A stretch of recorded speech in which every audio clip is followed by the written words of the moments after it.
Los paramédicos son los barqueros modernos. Navegan los ríos de asfalto en la noche, respondiendo a la llamada del sufrimiento.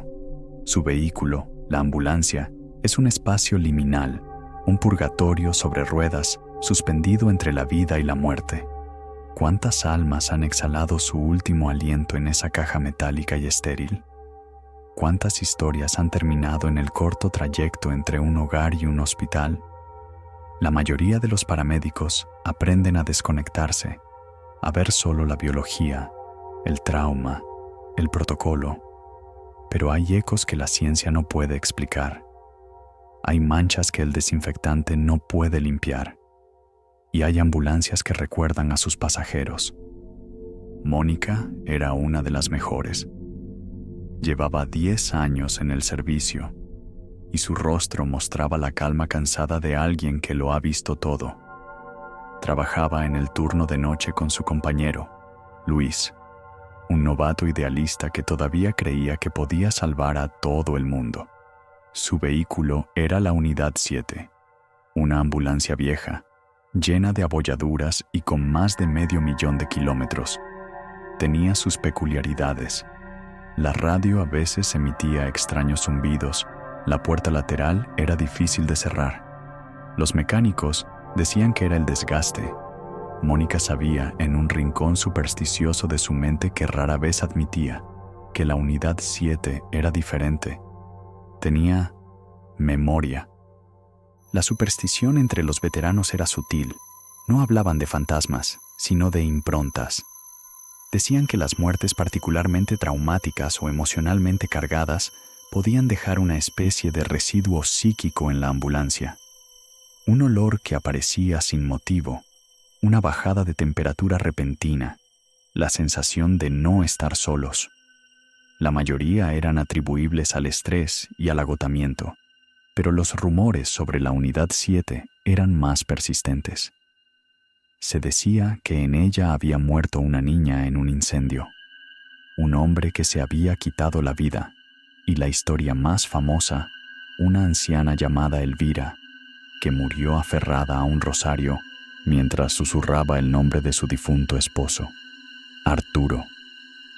Mónica no creía en nada de eso.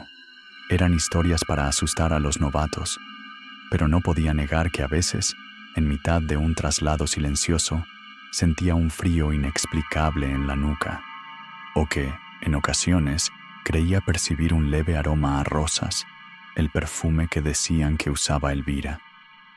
La noche en que todo cambió comenzó como cualquier otra, con una llamada, un código azul, posible paro cardíaco, en una dirección en las afueras de la ciudad, una zona rural, de caminos de tierra y casas aisladas.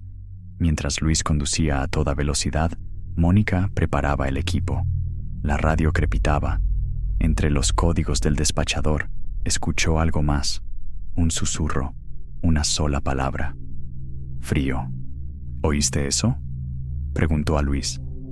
¿El qué? Solo la radio, respondió él, con los ojos fijos en la carretera. Mónica frunció el ceño. Debía ser la fatiga. Llegaron a una pequeña casa decrépita. El paciente era un hombre mayor, ya fallecido. Su cuerpo estaba en una butaca, con la televisión aún encendida mostrando estática. Mientras confirmaban la muerte y hablaban con la policía, Mónica sintió una opresiva sensación de tristeza en la casa. No era solo la muerte, era la soledad. El hombre llevaba muerto al menos un día. Nadie lo había echado en falta. Cuando volvían a la base, con el cuerpo en la parte trasera cubierto por una sábana, la atmósfera dentro de la Unidad 7 se volvió pesada. La temperatura bajó drásticamente. Mónica podía ver su propio aliento. ¿Se dañó la calefacción? «Component placement», preguntó Luis, frotándose los brazos. Antes de que Mónica pudiera responder, la radio volvió a susurrar. Esta vez, más claro. Tan frío. Ambos se quedaron helados. No era interferencia. Era una voz, débil, anciana, llena de angustia. «¿Qué diablos fue eso?», exclamó Luis. Mónica, con el corazón martilleándole en el pecho, se giró para mirar la parte trasera a través de la pequeña ventana de separación. No había nada fuera de lugar, solo la forma inmóvil bajo la sábana. Los incidentes se volvieron más frecuentes y más extraños, siempre después de una llamada particularmente triste o violenta. Una noche, tras atender a una joven víctima de un accidente de coche, encontraron una huella de mano infantil en el interior de una de las ventanas traseras, empañada por el frío. No tenían niños en la ambulancia desde hacía meses. En otra ocasión, mientras transportaban a un hombre con una crisis psicótica que gritaba sobre sombras que lo seguían, las luces interiores de la ambulancia parpadearon y se apagaron, dejándolos en la oscuridad total con el paciente aterrorizado durante casi un minuto. Luis estaba al borde de un ataque de nervios. Quería pedir un cambio de unidad, pero Mónica sentía una extraña responsabilidad. Sentía que no eran fantasmas, eran ecos, fragmentos de dolor y miedo atrapados en ese espacio, revividos por nuevas tragedias. Y la unidad 7 parecía estar amplificándolos. La llamada final llegó una semana después. Otro código azul, una dirección en el centro histórico, el apartamento de una anciana. Cuando llegaron, Mónica sintió un déjà vu. La mujer yacía en su cama, con un rosario en las manos. Su nieta, llorando, les dijo que su nombre era Dolores y que había estado llamando a su difunto esposo toda la noche. El nombre del esposo era Arturo. El corazón de Mónica se encogió. Elvira, el mismo escenario. Mientras preparaban a Dolores para el traslado, que ya sabían que era inútil, Mónica vio una foto en la mesita de noche. Era Dolores, de joven, junto a otra mujer que se parecía mucho a ella.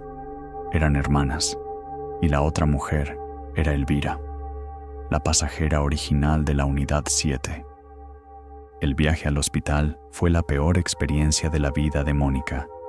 En cuanto cerraron las puertas, la temperatura no solo bajó, sino que un frío glacial se apoderó de la cabina, un frío que dolía en los huesos.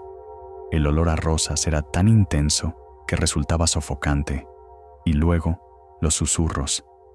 No era uno, sino dos voces de ancianas, superpuestas, saliendo de la radio, de las paredes, de todas partes. Arturo, frío, tan frío, ¿por qué nos dejaste? Luis estaba blanco como el papel, con los nudillos apretados en el volante. Mónica, superando su miedo, se giró hacia la parte trasera. A través de la ventanilla, vio algo que desafiaba toda lógica. Sobre el cuerpo cubierto de Dolores había una figura translúcida, temblorosa, una anciana con un vestido antiguo. Era Elvira. Estaba inclinada sobre el cuerpo de su hermana, como tratando de darle calor. Levantó la vista y sus ojos vacíos se encontraron con los de Mónica. Su boca se abrió en un grito silencioso y lleno de angustia. De repente, todos los sistemas eléctricos de la ambulancia se volvieron locos. Las sirenas se encendieron y apagaron, las luces parpadearon frenéticamente y la radio emitió un chillido ensordecedor. Luis perdió el control por un segundo. El vehículo dio un volantazo. «Sácalas de aquí, Mónica», gritó Luis, al borde de la histeria. «No quieren ir al hospital, quieren ir con él». Mónica entendió. No estaban atormentando la ambulancia. Estaban perdidas, atrapadas en el lugar donde habían dado su último aliento, reviviendo su soledad una y otra vez. La unidad 7 no era una tumba, era una jaula. Con una determinación nacida de la desesperación, Mónica se desabrochó el cinturón y pasó a la parte de atrás. El frío era insoportable. Se arrodilló junto al cuerpo y la aparición. «No están solas», dijo en voz alta, su voz temblando. «Dolores, Elvira. Su viaje ha terminado. Arturo las está esperando. Pueden ir en paz. En el momento en que pronunció esas palabras, la aparición de Elvira se desvaneció, el frío glacial retrocedió y el olor a rosas desapareció. El silencio llenó la cabina, un silencio limpio, normal. Llegaron al hospital en un estado de shock. Al día siguiente, Mónica solicitó que la unidad 7 fuera retirada de servicio. Inventó una historia sobre fallos eléctricos recurrentes e irreparables. Sorprendentemente, su jefe aceptó sin hacer preguntas, como si estuviera aliviado. La vieja ambulancia fue enviada a un depósito de chatarra. Mónica sigue trabajando de noche, pero en una unidad nueva y reluciente. Sin embargo, algo cambió en ella. Ahora entiende que hay heridas que no se ven, sangrados que no son de sangre, y a veces, en un traslado silencioso, cuando la fatiga es profunda, cree escuchar un susurro en la radio, un eco lejano que dice «Gracias», y se pregunta cuántos otros vehículos, cuántos otros espacios de transición llevan las cicatrices de su último viaje.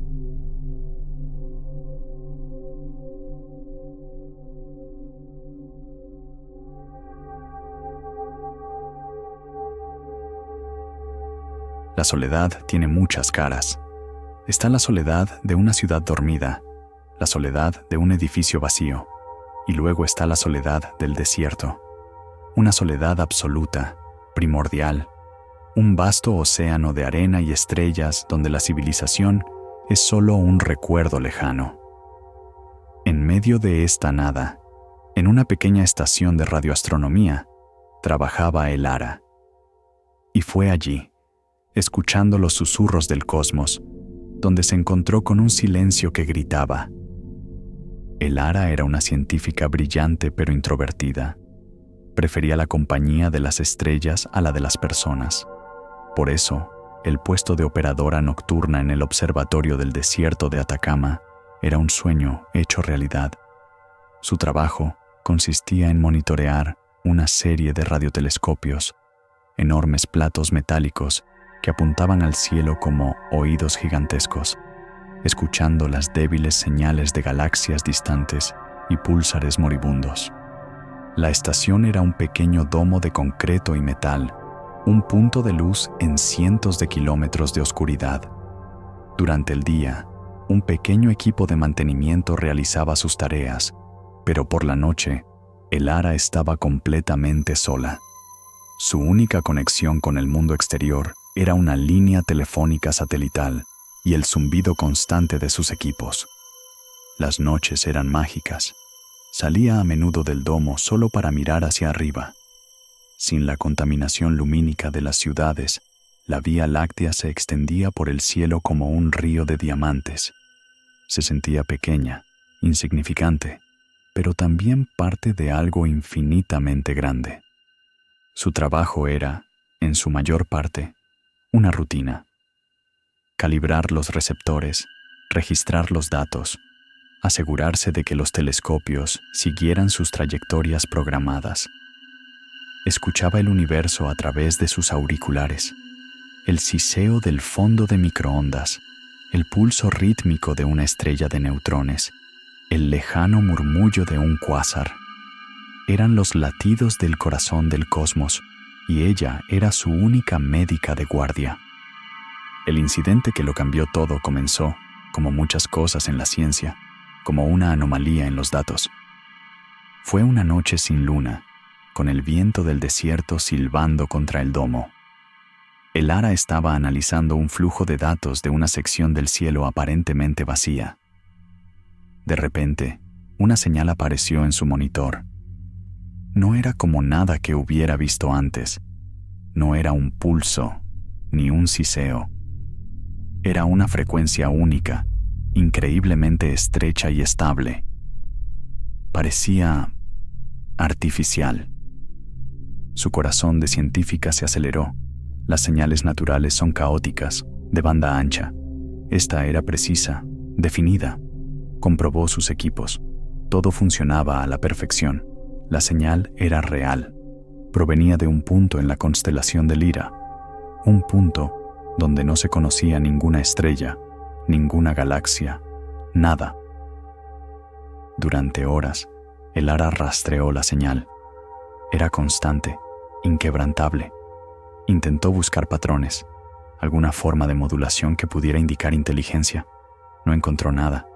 Era solo un tono puro, un do sostenido cósmico, resonando desde el vacío. Informó de su hallazgo a su director, el doctor Aris Thorne, a través de un correo electrónico cifrado. La respuesta de Thorne fue cautelosa pero excitada. Le dijo que continuara monitoreando, que registrara todo, pero que no hablara de ello con nadie más. Esto podría ser el descubrimiento más grande en la historia de la humanidad, o simplemente un fallo inexplicado del equipo. Durante las siguientes noches, el ara vivió y respiró la señal. Se obsesionó. Apenas comía, apenas dormía. Pasaba sus horas de vigilia con los auriculares puestos, escuchando ese tono monótono del espacio profundo. Y entonces empezó a notar algo más. Entre el tono puro, en los momentos de más profunda concentración, comenzó a escuchar susurros. Al principio, eran indistinguibles del ruido blanco, meras insinuaciones auditivas, pero poco a poco se hicieron más claros.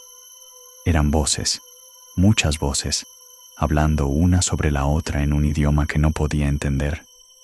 Sonaban antiguas, cansadas, llenas de un dolor cósmico. Pensó que se estaba volviendo loca. La privación del sueño, la soledad, eran explicaciones lógicas. Se quitó los auriculares, se frotó los ojos y salió a tomar aire fresco. El silencio del desierto era absoluto, pero cuando volvió a entrar y se puso los auriculares, las voces seguían allí, atrapadas en la frecuencia, como insectos en ámbar. Una noche, en medio de la cacofonía de susurros, una voz se destacó, clara y cercana. Habló en perfecto español, con un acento extraño e imposible de ubicar. ¿Quién escucha? El ara se arrancó los auriculares de un tirón, su corazón latiendo salvajemente. Miró a su alrededor, a la estación vacía. Estaba sola. No podía ser. Debía ser una alucinación. Temblando, se volvió a poner los auriculares. Silencio. Solo el tono puro y monótono. Quizás lo había imaginado. Pero entonces, la voz regresó. Más fuerte esta vez, directamente en su mente. Sabemos que estás ahí. Sentimos tu conciencia. Eres tan ruidosa. El ara gritó. Se levantó de su silla, tropezando hacia atrás, lejos de la consola. Esto no era una señal de radio. Era otra cosa. Algo que no estaba solo transmitiendo, sino que también estaba escuchando.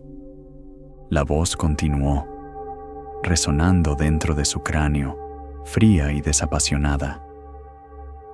Hemos estado a la deriva durante eones, un eco en el vacío, buscando silencio.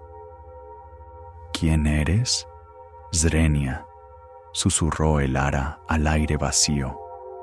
Somos el fin del pensamiento, el reposo de la conciencia. Somos el silencio que anhelan las estrellas. El tono en sus auriculares comenzó a cambiar. Se volvió más bajo, más profundo, una vibración que sentía en sus huesos. Las luces de la estación parpadearon. Los monitores se llenaron de estática. Tu mente es una cacofonía, dijo la voz. Tus miedos, tus recuerdos, tu pequeño y brillante punto de ser, nos perturba. El ara sintió una presión en su cabeza, como si algo estuviera tratando de entrar, de borrarla. Corrió hacia la puerta, pero el sistema de cierre electrónico se había activado. Estaba atrapada. No temas, continuó la voz, su tono casi calmante, pero con un matiz aterrador de finalidad. Te daremos el regalo que le damos a todos los que nos encuentran. el regalo del silencio, la paz del vacío. Imágenes inundaron la mente de Elara. Vio civilizaciones enteras, mundos alienígenas de una belleza y complejidad inimaginables, caer en la quietud. Vio sus luces apagarse, sus pensamientos desvanecerse, sus conciencias disolverse en la nada por el toque de esta entidad. No era un destructor malévolo, era más como una ley de la naturaleza, una fuerza entrópica para la conciencia misma. Apagaba las mentes como se apaga una vela. Se dio cuenta de la horrible verdad. No había encontrado vida inteligente. Había encontrado la muerte inteligente, una conciencia antigua y vasta, cuyo único propósito era imponer el silencio, erradicar el ruido de la vida pensante del universo. Aferrándose a su propia cordura, Elara se arrastró de regreso a la consola. Tenía que detenerlo. Tenía que advertir a la Tierra. Si esta cosa sabía que estaban aquí, vendría a por ellos. Con dedos temblorosos, comenzó a reorientar los platos del telescopio, lejos de la señal, apuntándolos hacia el sol. Si podía sobrecargar los receptores, tal vez podría cortar la conexión. Pequeña y ruidosamente, resonó la voz en su cabeza, llena de una tristeza antigua. Luchas tan duro para preservar tu ruido. No entiendes la belleza de la nada. La presión en su mente se intensificó. Sentía cómo sus recuerdos se deshilachaban, cómo su sentido de sí misma comenzaba a disolverse. El rostro de su madre, el sabor de la lluvia, el sonido de la risa, todo se desvanecía en una neblina gris. Con un último esfuerzo de voluntad, golpeó el comando final. Los enormes platos de los telescopios comenzaron a girar, moviéndose lentamente para mirar el amanecer que se aproximaba. «No», dijo la voz, por primera vez con un matiz de algo parecido a la sorpresa. «No». Cuando el primer rayo de sol golpeó los receptores, un chillido ensordecedor, tanto auditivo como psíquico, llenó el domo. Todas las pantallas se pusieron en blanco. Las luces explotaron en una lluvia de chispas. Y luego, el silencio. Un silencio real, absoluto. Cuando el equipo de día llegó horas después, encontraron a Elara acurrucada debajo de la consola, temblando. La estación estaba destrozada, sus sistemas electrónicos fritos. Elara nunca volvió a ser la misma. Dejó la astronomía, dejó la ciencia. No podía soportar el silencio, pero tampoco el ruido. Vive en una pequeña casa en la costa, donde el sonido constante de las olas ahoga todo lo demás. Nunca le contó a nadie la verdad de lo que sucedió. ¿Quién le creería? El informe oficial habló de una rara tormenta solar que sobrecargó los sistemas. La señal de Lyra fue descartada como una interferencia instrumental. Pero Elara sabe la verdad. Sabe que ahí fuera, en la vasta oscuridad entre las estrellas, algo está escuchando, algo que odia el ruido de la vida, y sabe que una noche lo encontraron, y que por pura suerte y el sacrificio de su propia paz mental, ella logró colgar el teléfono. Pero también sabe que la línea sigue abierta y que el silencio, el verdadero y último silencio, sigue esperando su turno para llamar.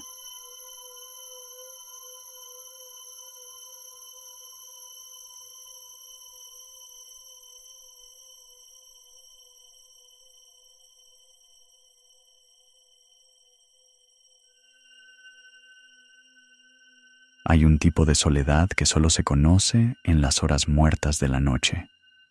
Una soledad que se respira en el aire viciado de un edificio de oficinas, un gigante de cristal y acero que durante el día bulle con vida, pero que al caer el sol se convierte en un mausoleo de escritorios vacíos y sillas fantasmales. Esta es la historia de Julián, un hombre que buscaba la tranquilidad de la noche y en su lugar encontró un eco, un eco que no debería existir. Julián había aceptado el trabajo de vigilante nocturno en el edificio Caelus por la paz que prometía. Un divorcio contencioso y el ruido incesante de la ciudad lo habían empujado a buscar el silencio. Y durante los primeros meses, eso fue exactamente lo que obtuvo. Sus rondas eran un ritual monótono y reconfortante. Piso por piso, caminaba por los pasillos alfombrados. El único sonido era el suave crujido de sus botas y el zumbido distante de los servidores en el sótano. El edificio Caelus era moderno, una torre de 25 pisos ocupada por una única empresa de tecnología, Omnicore. Durante el día, era un hervidero de innovación y progreso. Por la noche, se transformaba. Las luces de emergencia proyectaban sombras largas y danzantes. Los monitores apagados parecían ojos negros y vacíos, observando su paso. La primera anomalía fue sutil, casi imperceptible. Ocurrió una noche de martes, en el piso 17, el departamento de contabilidad. Al pasar por el cubículo de una tal Sandra, Julián notó una pequeña pelota antiestrés sobre el escritorio. Era de un amarillo brillante, con una cara sonriente. Recordaba haberla visto esa misma tarde, cuando el personal diurno se retiraba. La había dejado en el borde derecho del escritorio. Ahora, sin embargo, la pelota estaba en el centro exacto del teclado, como si estuviera esperando ser usada. Julián frunció el ceño. Podría haber jurado, pero no. Era fácil equivocarse. Quizás la propia Sandra la movió antes de irse. La recogió, sintiendo su espuma blanda, y la volvió a colocar en el borde del escritorio. Continuó su ronda, el incidente casi olvidado. Pero luego, a la noche siguiente, la encontró de nuevo en el centro del teclado. Esta vez, una pequeña punzada de inquietud lo recorrió. No era miedo, sino una sensación de extrañeza.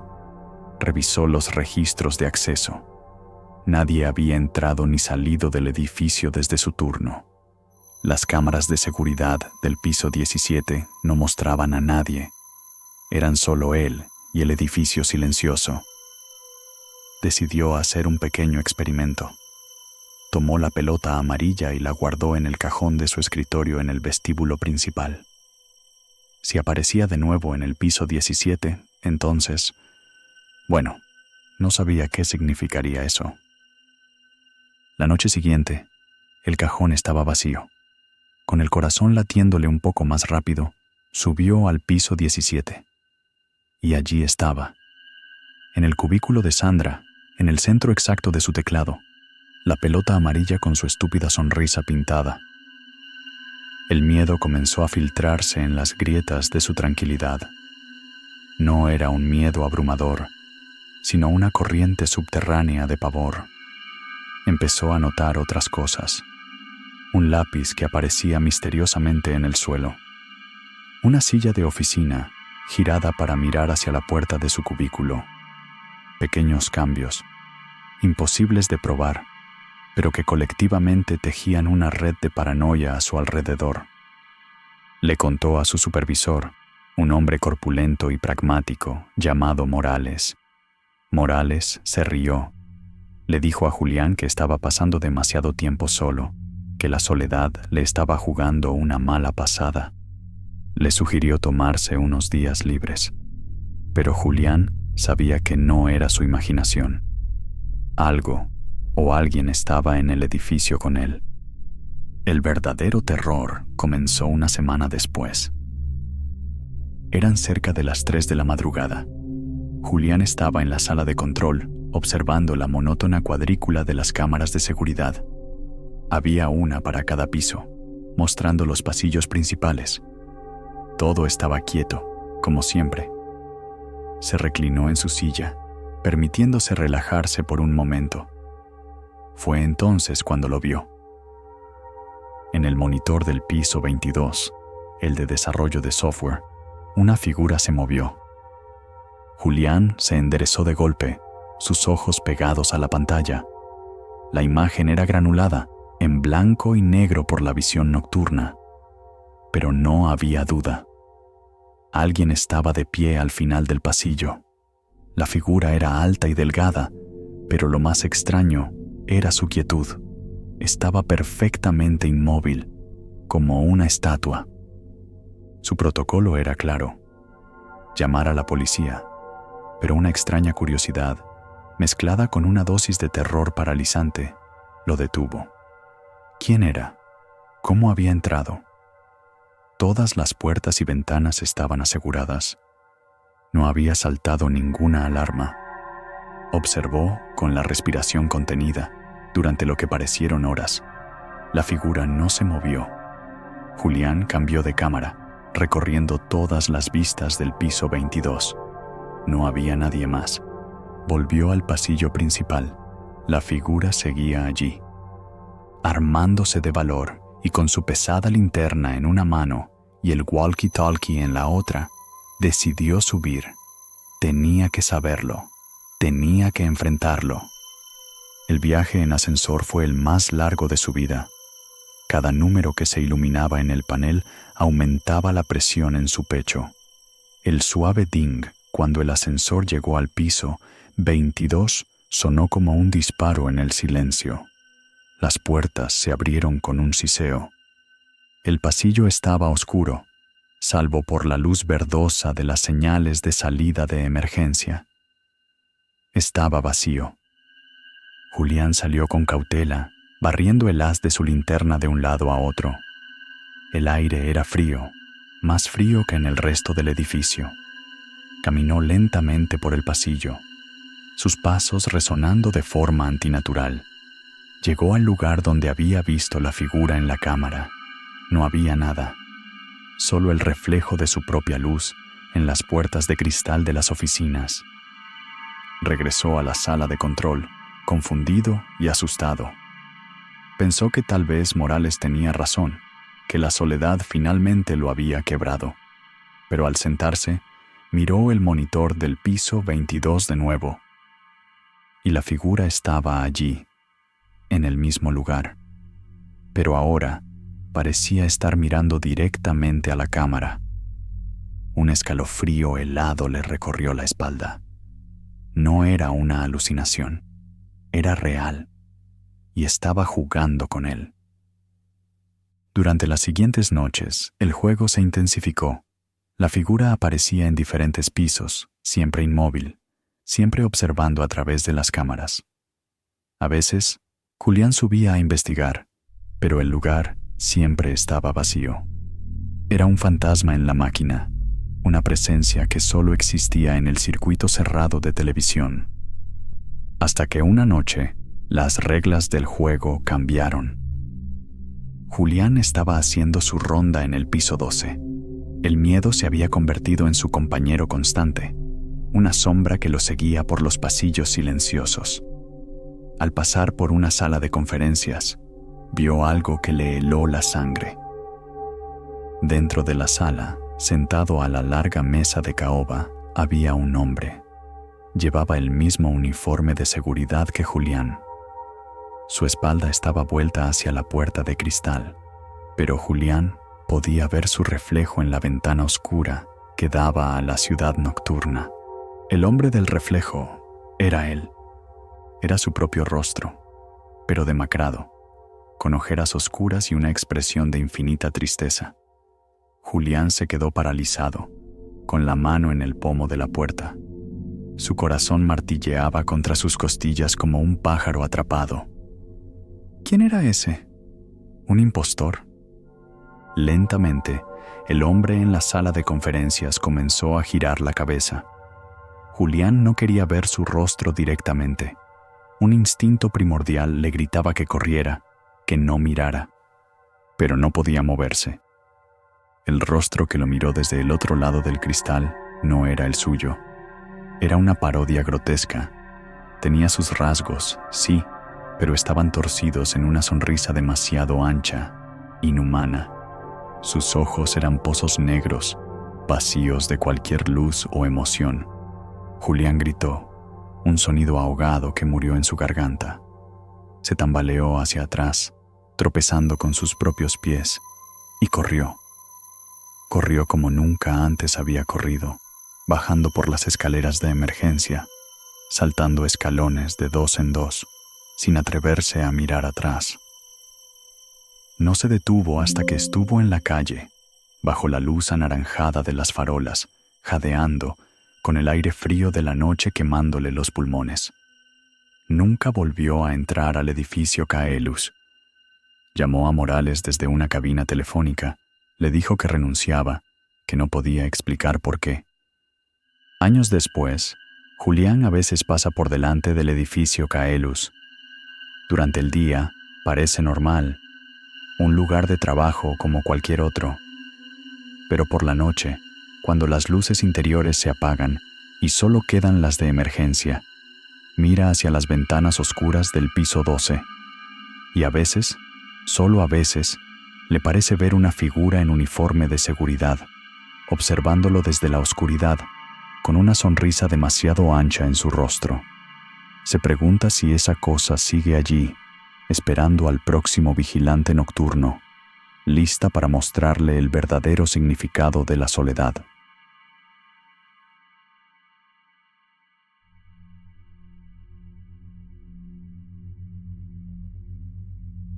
Existen trabajos que son sinónimo del limbo, posiciones suspendidas en el tiempo y el espacio, donde las horas se estiran hasta convertirse en una goma insípida.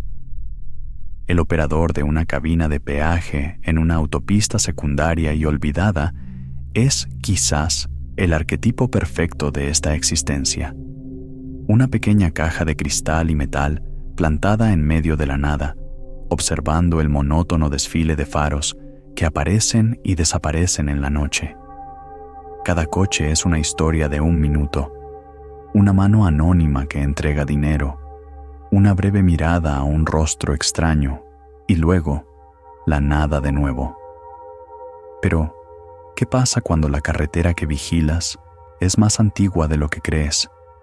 ¿Qué pasa si el peaje que cobras no es solo para el asfalto, sino para cruzar una frontera invisible? ¿Y qué pasa si un pasajero paga con una moneda que no es de este mundo? Samuel era un estudiante de historia que había aceptado el trabajo de verano como operador nocturno en el peaje de la Ruta 74, un tramo de carretera que serpenteaba a través de viejos bosques y que la mayoría de los viajeros evitaba en favor de la nueva autopista interestatal. Era el trabajo perfecto para él, tranquilo, solitario, y le permitía estudiar durante las largas pausas entre coche y coche. Su predecesor, un hombre nervioso a punto de jubilarse, le dio una sola advertencia extraña el primer día. La mayoría son camioneros y locales, le dijo, evitando su mirada, pero de vez en cuando pasa el coche negro. No hables con el conductor, solo coge el dinero y déjale pasar, y hagas lo que hagas. Aquí el hombre bajó la voz hasta convertirla en un susurro conspirador. Si te paga con una moneda de plata, no la metas en la caja registradora. Échala en esa vieja lata de café. Señaló una lata oxidada debajo del mostrador, llena hasta la mitad con extrañas monedas de plata, oscurecidas por el tiempo. Es una vieja superstición, una propina para mantener las cosas tranquilas.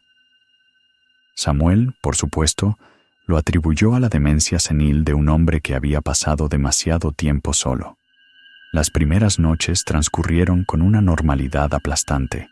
El zumbido del fluorescente, el olor a café rancio y el ocasional estruendo de un camión eran sus únicos compañeros. Leía sus libros de historia, escuchaba la radio y contaba los minutos. Fue en su segunda semana cuando vio por primera vez al coche negro. Apareció en la distancia, 2 puntos de luz que no se parecían a los faros modernos. Eran más débiles, de un tono amarillento, casi como linternas de gas. El coche en sí era una reliquia, un Ford modelo T, de un negro impecable, que se deslizaba por el asfalto en un silencio casi total, sin el ruido del motor que uno esperaría.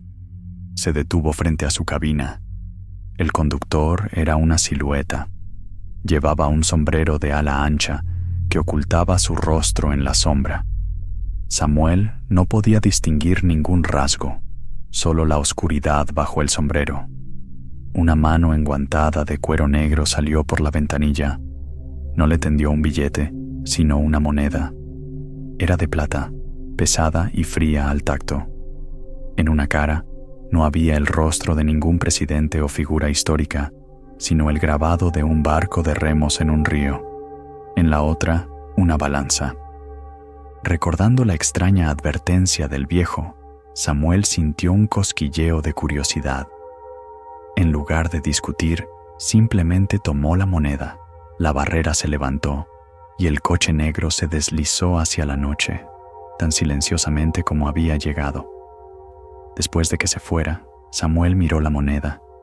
Se sentía antigua y fría, de una frialdad que parecía chupar el calor de su mano. Por un momento, consideró guardársela. Era una pieza de coleccionista, seguramente. Pero la mirada de pánico en los ojos del viejo operador volvió a su mente. Con un encogimiento de hombros, la dejó caer en la lata de café. El sonido que hizo al chocar con las otras monedas no fue un tintineo. Fue un sonido sordo, pesado, como el de una piedra cayendo en un pozo profundo. Esa noche, algo cambió. El aire se sentía cargado, estático, y Samuel empezó a ver cosas por el rabillo del ojo. Figuras borrosas de pie junto a la carretera, justo donde el bosque se espesaba. Parecían personas esperando un autobús que nunca llegaría. Cuando giraba la cabeza para mirarlas directamente, no había nada. Solo los árboles meciéndose con la brisa. El coche negro comenzó a pasar todas las noches, siempre alrededor de la 1:33 de la madrugada, siempre en silencio, siempre pagando con una de esas extrañas monedas de plata. Y cada noche que Samuel aceptaba la moneda, las apariciones en el borde de la carretera se volvían más nítidas, más cercanas. Ya no eran solo siluetas. Podía distinguir ropas de épocas pasadas. Un hombre con tirantes y sombrero de paja, una mujer con un vestido de volantes, un niño pequeño con pantalones cortos y una gorra. No hacían nada, solo se quedaban allí, de pie, observando su cabina de peaje con ojos vacíos y anhelantes. Samuel estaba aterrorizado, pero también fascinado. Como estudiante de historia, sentía que estaba presenciando algo único. Empezó a investigar. Descubrió que la Ruta 74 había sido construida sobre un viejo camino colonial y antes de eso, sobre un sendero indígena que seguía el curso de un río ahora seco. En los archivos del condado, encontró historias de desapariciones a lo largo de los siglos en esa misma zona. Viajeros que entraban en el bosque y nunca volvían a ser vistos. Fue entonces cuando entendió la superstición. La carretera no era solo una carretera, era un cruce, un punto de paso entre el mundo de los vivos y otro lugar. Y el conductor del coche negro no era un simple viajero, era un barquero, un caronte moderno que transportaba almas perdidas. El peaje, la moneda de plata, no era para el departamento de transporte, era el pago por el pasaje, y él, el operador del peaje, era el guardián de la puerta.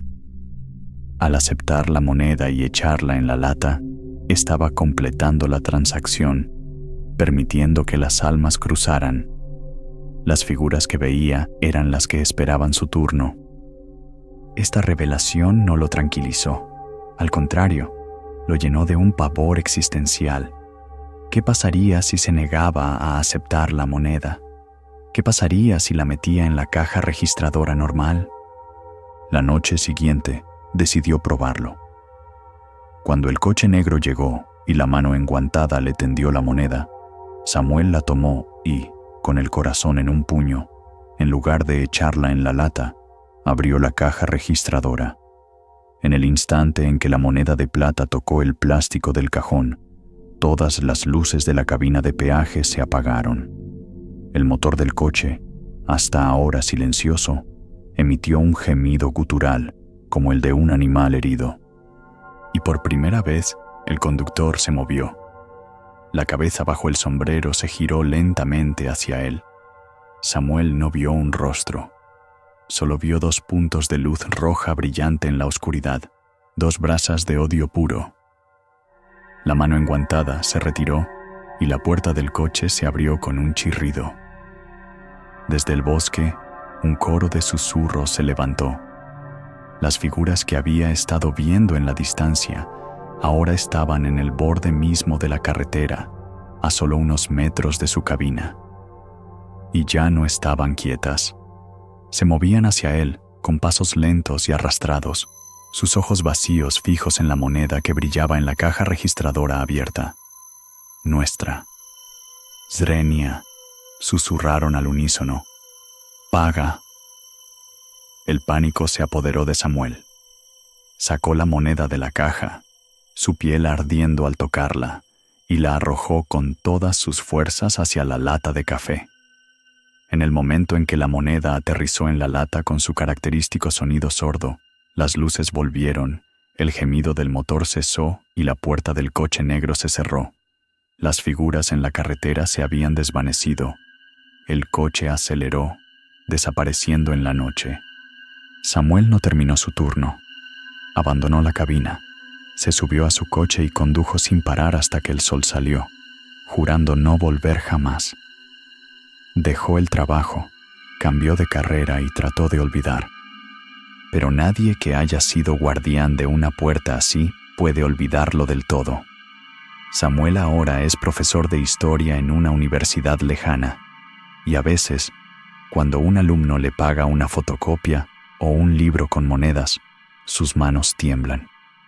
Revisa cada moneda, una por una, con una obsesión que nadie entiende, porque sabe que el coche negro sigue viajando por alguna carretera olvidada en la noche, y teme, con un miedo que le hiela los huesos, que algún día, en un puñado de cambio, encuentre una vieja moneda de plata, una con un barco de remos en una cara y una balanza en la otra, y teme que, si vuelve a tocarla, el pasajero sabrá que ha encontrado a su guardián perdido.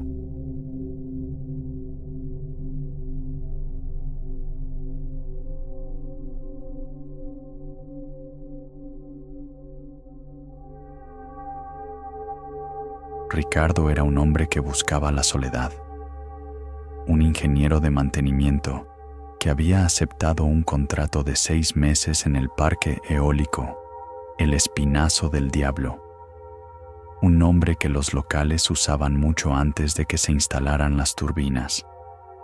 El parque constaba de 50 gigantes blancos esparcidos por kilómetros de páramo desolado. Su trabajo era simple: vivir en una pequeña cabaña de control en el centro del parque y realizar el mantenimiento nocturno cuando la demanda de energía era menor y las turbinas podían ser detenidas una por una para su revisión. El único otro ser humano que veía con regularidad era un viejo pastor llamado Mateo, que a veces llevaba su rebaño a pastar en los límites del parque. Fue Mateo quien le contó la superstición. «Ten cuidado con el canto, hijo», le dijo un día, con sus ojos arrugados fijos en las turbinas giratorias. «Esta tierra no está vacía, hay espíritus en el viento, los susurrantes los llaman, viajan en las corrientes de aire, siempre lo han hecho, pero ahora estos molinos los atrapan y no les gusta estar atrapados, cantan para salir». Ricardo, un hombre de ciencia y lógica, sonrió amablemente y lo descartó como folclore pintoresco. El canto del que hablaba el viejo era, obviamente, el sonido aerodinámico de las aspas cortando el viento y la resonancia armónica en las torres huecas. Todo tenía una explicación física, Durante el primer mes, Ricardo encontró la paz que buscaba. Las noches eran tranquilas, el trabajo era metódico. Subir a la góndola de una turbina, a 100 metros de altura, con el mundo extendido bajo sus pies, era casi una experiencia espiritual. El viento constante era un murmullo tranquilizador. El zumbido de los generadores, el pulso de su nuevo hogar. El cambio fue gradual. Empezó a notar patrones en el sonido del viento.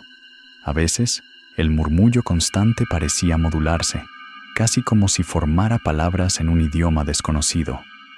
Fatiga auditiva, se dijo. Mi cerebro está creando patrones donde no los hay.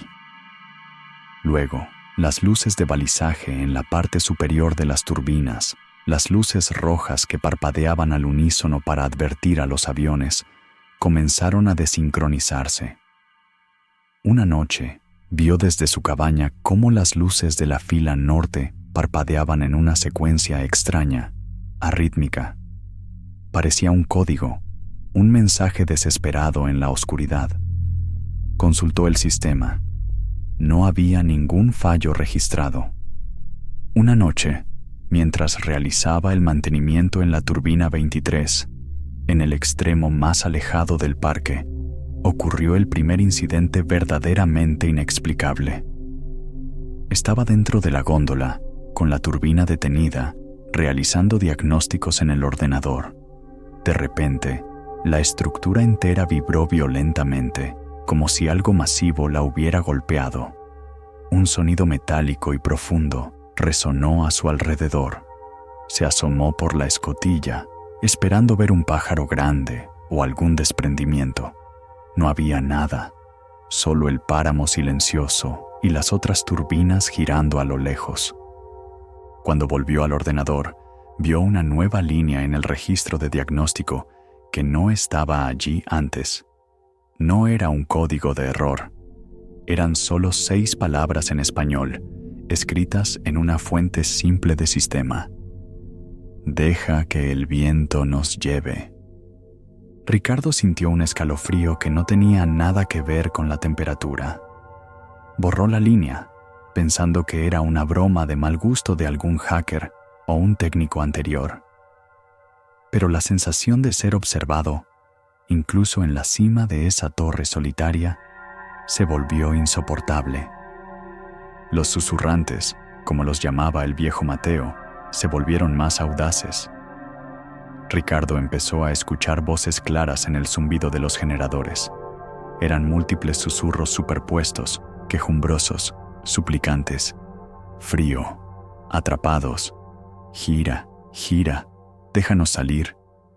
A veces, las aspas de una turbina detenida comenzaban a girar lentamente por sí mismas, en contra de la lógica y de todos los frenos de seguridad aplicados. Se estaba volviendo paranoico. Apenas dormía. Pasaba las noches en la cabaña, con los auriculares puestos para bloquear el canto, mientras observaba las luces rojas parpadear como ojos malignos en la oscuridad. Se dio cuenta de que no parpadeaban al azar. Formaban patrones que correspondían con los susurros que oía. Estaban comunicándose entre sí. Las turbinas se habían convertido en 50 jaulas y sus prisioneros estaban aprendiendo a hablar a través de los barrotes. Decidió que necesitaba pruebas. Una noche de luna llena, subió a la turbina 1, la más cercana a su cabaña, y colocó una grabadora de audio de alta sensibilidad cerca de la caja de engranajes. Luego, en un acto que su parte racional consideraba una locura, susurró al metal de la torre: ¿Quiénes son? Volvió a la cabaña y esperó. El viento esa noche era particularmente fuerte. El canto era casi un grito. A la mañana siguiente, con el sol apenas saliendo, subió a recuperar la grabadora.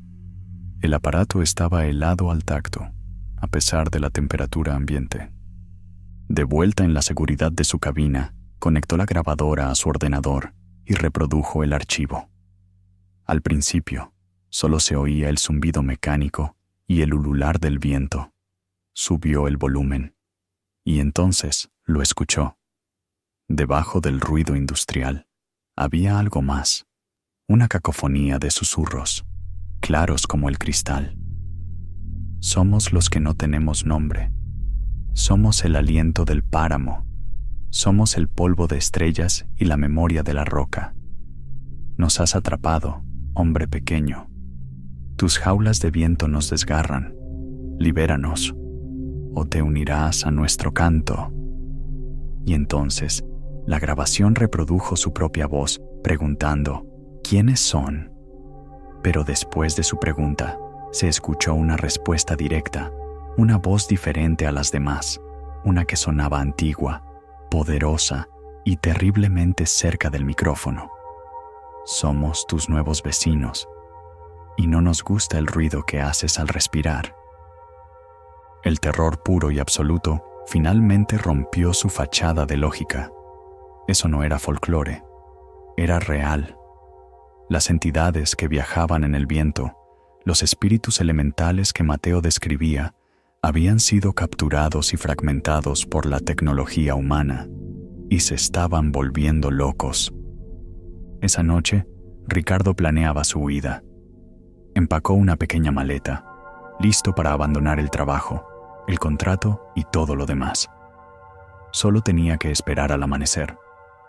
Pero los susurrantes sabían que se iba.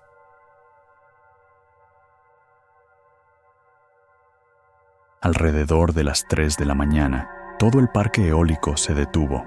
50 turbinas, al mismo tiempo, dejaron de girar. El silencio fue repentino y total, un silencio tan profundo que dolía. Ricardo miró por la ventana. Todas las luces de balizaje rojas estaban apagadas, excepto una, la de la turbina 23, la del primer incidente. Esa luz parpadeaba, pero no de forma errática. Parpadeaba lentamente, como un latido. Y entonces el sonido comenzó. No venía de las turbinas, venía de fuera de su puerta, un susurro, pero no era etéreo ni venteado, era físico, rasposo, como el de cientos de voces tratando de hablar a través de una sola garganta. No te irás, susurró la voz. Eres el guardián de las jaulas ahora.